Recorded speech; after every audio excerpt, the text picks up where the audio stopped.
nganggo jamang.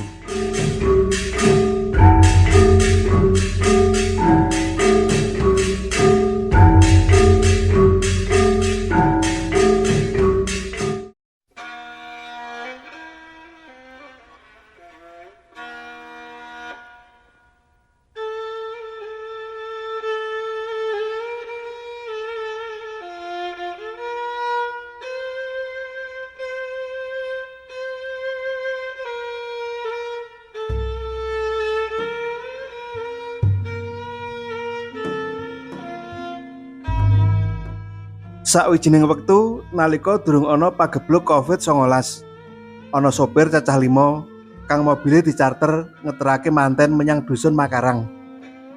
Adicara mantenan udakara butuh wektu 4 jam. Mula para sopir kuwi ngenteni kanthi golek papan sing eyup.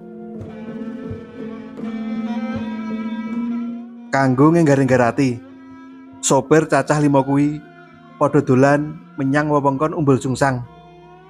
Kang pancen edum suasanane, sanadyan srengenge krasa panas sumelet. Umbul kuwi mapan ing sawetane dusun. Salah siji saka sopir 5 kuwi jenenge Maksum. Dheweke duwe lelara eksim ing perangan gares. Wis ditambani maneka warna jamu lan obat, nanging isih asring kumat.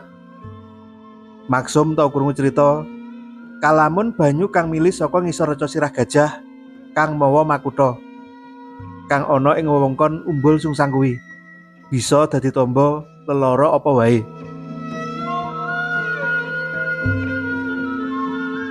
Sadurunge menyang Umbul Sungsang, Maksum wis dikandhani dening kanca kancane yen babanyu ngisore ngreca sirah gajah sing jarene bisa nambani sakwernaning lelara kuwi. Mung arupa cerita. Arep percaya ya sumangga, ora ya ora apa-apa. Maksum kanthi mantep banjur nyedak menyang reca sirah gajah mawa makutha kasebut. Nyawuk banyu banjur diwadahi godhong lumbu kang wis dicinthuk. Banyu digawa mudhun, banjur diblonyakake ing perang eksim kang wis naun kuwi. Eksim kang menawa hawa panas krasa gatel lan panas nguntar-untar kuwi diblonyoi nganggo banyu kang mili saka ngisor reca sirah gajah mawa makutha. Jarene saknalika krasa anyep, bab kuwi malah digeguyu dening kanca-kanca sopir liyane. Jarene ngendi-endi papan banyu saka sumber sing lumrah mesti krasa anyep. Nalika lagi padha ngeguyu kuwi, dumadakan salah siji kanca sopir sing jenenge Dali, kang lagi leyeh-leyeh ngisor wit ungu kang ana ing pinggir tlaga. Dumadakan bengok semu groyok karo nuding pernah tengah tlaga kang banyune lerap-lerap. "Apa kae? Kok kaya ula?" bengoke Dali.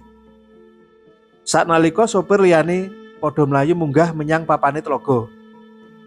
Miturut critane Dali, jare saka arah ngetan mangulon ana ula gedene sak lengene wong diwasa kang langi. Ula kuwi mau ulese kuning semu ijo. Sing gawe gowok, ula kuwi mau perangan sirahe nganggo jamang kang gemebyar kaya emas. Kanca-kanca sopir kang mlayu munggah kalebu Maksum pancen ora weruh wujude ula sing dikojake Dali kuwi. Nanging banyu tlaga kang maune anteng, pancen ana tilas ombak cilik. Kaya dene banyu kang nembe wae keterak barang kang mlaku ing dhuwure. "Ora kok balang to, Lik?" pitakone Maksum. "Alah, ngerti wae ngoplok kok arep balang? Yen bisa dicekel rak kena dienggo tontonan," tembunge Sumar. "Hus, aja ngomong aneh-aneh. Katone dudu ula sak lumrahe lho. Ayo mudhun lunga wae saka papan iki," kandhane Dali goreh.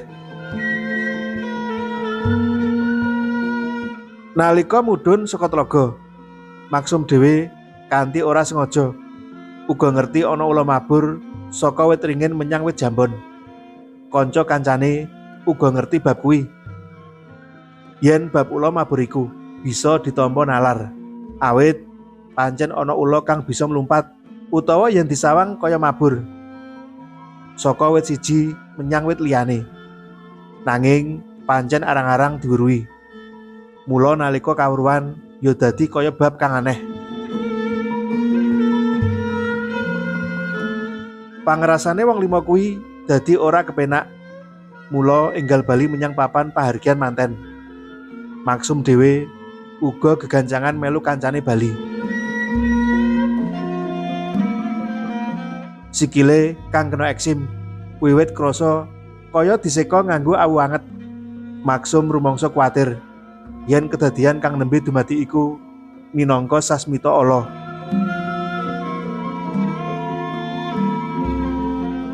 Tekan papan pahargyan manten, dilalah ketemu karo wong sing disepuhake lan ngerti tek kliwere umbul sungsang.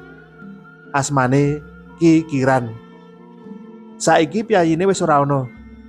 Wis tilar donya sawetara wektu kepungkur. Maksum cerita bab kedadian aneh umbul sungsang kuwi marang Ki Kiran.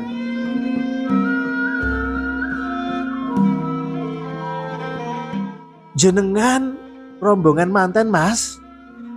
Pitakone Ki Kiran. Inggih Ki, kula sopir mobil rombongan manten. Sawer jejamang sing triyose nglangi nyabrang telaga niku wau. Wekdal tabuh pinten, Mas? Kinten-kinten tabuh 12 siang Ki. Sedaya sami ngertos?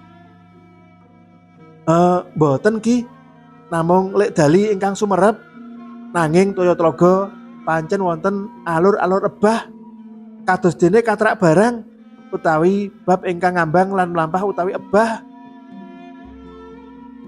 Oh, maketan. Lajeng sing sawer mabur niku jenengan piyambak ingkang ngertos? Inggih Ki, warna ijo sawer niku wau. Nanging namung alit, boten wonten sak lengen, kinten-kinten namung sak jempol tangan.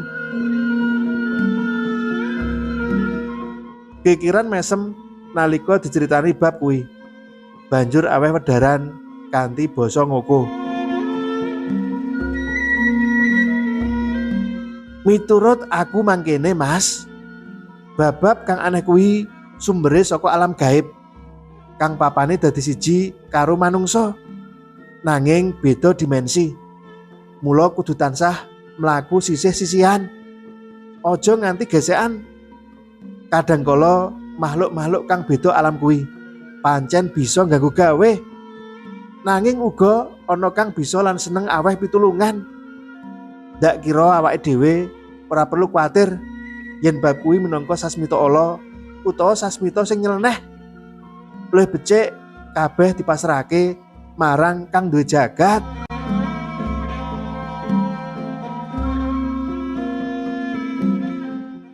Inggih Ki, nanging tetep kemawon pangraos kula dados mboten sekeca.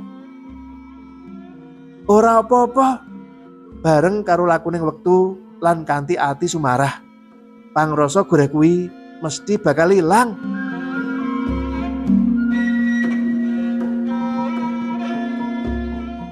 Ora ana kedadian apa-apa tumrap para sopir kang nyumurupi bab aneh ing umbul sungsang. Pahargyan manten uga lumaku kanthi rancak tanpa pambegan apa-apa. Pligine tumrap Dali lan Maksum sing padha-padha weruh ula uga ora ketaman apa-apa. Kabeh becik anane.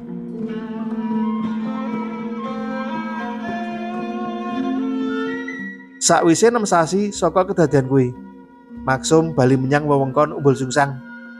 Kang telagane biyen ana ula gedhe nganggo jamang langi nyabrang. Lan uga menyang reca sirah gajah mawa makutha. Banjur nyawuk banyu kanggo raup.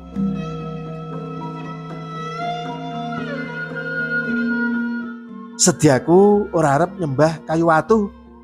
Tekaku mrene amung aweh syukur marang sing gawe urip, awit lara gatelku. Kang mari lantaran ana ing papan iki. Mangkono batine maksum.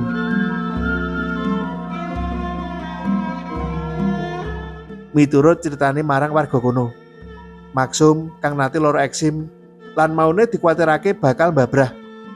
Pranyata bisa ilang blas. Amung karitilase kang semu ireng-ireng. Bab marine lara gatel kuwi mau. Amarga saka banyu umbul kuwi apa mung kebeneran. Durung ana kang bisa aweh katerangan gumathok.